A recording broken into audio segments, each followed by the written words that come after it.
YS Jaganmohan Reddy గారికి అలాగే షర్మిల గారికి మధ్య జరుగుతున్నటువంటి గొడవ మనందరికీ తెలిసిందే.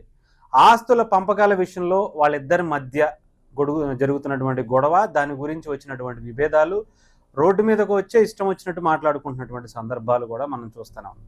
అయితే దీని గురించి మొన్న విజయమ్మ గారు మళ్ళీ కోర్టుకు వెళ్ళడం జరిగింది. సరస్వతి భూములకు సంబంధించి అన్ని హక్కులు కూడా నాకే ఉన్నాయి, నేను ఎవరికైనా ఇచ్చుకోవచ్చు అని చెప్పి అటు కొడుకు మీద కోడలి మీద ఇద్దరు కూడా దీన్ని కుట్రపూరితంగా లాగేసుకోవాలని చెప్పి వాళ్ళు చేసుకుంటున్నారు. సో దాని మీద కోర్టుకు వెళ్ళడం జరిగింది. అయితే దీనికి ప్రతిస్పందనగా జగన్మోహన్ రెడ్డి గారు కూడా ఒక లెటర్ మళ్ళీ రాసినట్టుగా తెలుస్తుంది కోర్టుకి. మా చెల్లెలి అక్రమాలకు అమ్మ అండగా ఉంటుంది, వ్యవహారం అంతా షర్మిల వెనుకుండి నడిపిస్తున్నారు, ఆమెపై ఒకప్పటి ప్రేమ ఆప్యాయత ఇప్పుడు లేవు, న్యాయం కోసమే ఈ పిటిషన్లు.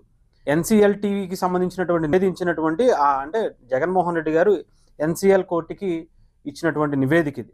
సరస్వతి పవర్ వాటాల వివాదం ఇంకా కొనసాగుతున్నటువంటి పరిస్థితి.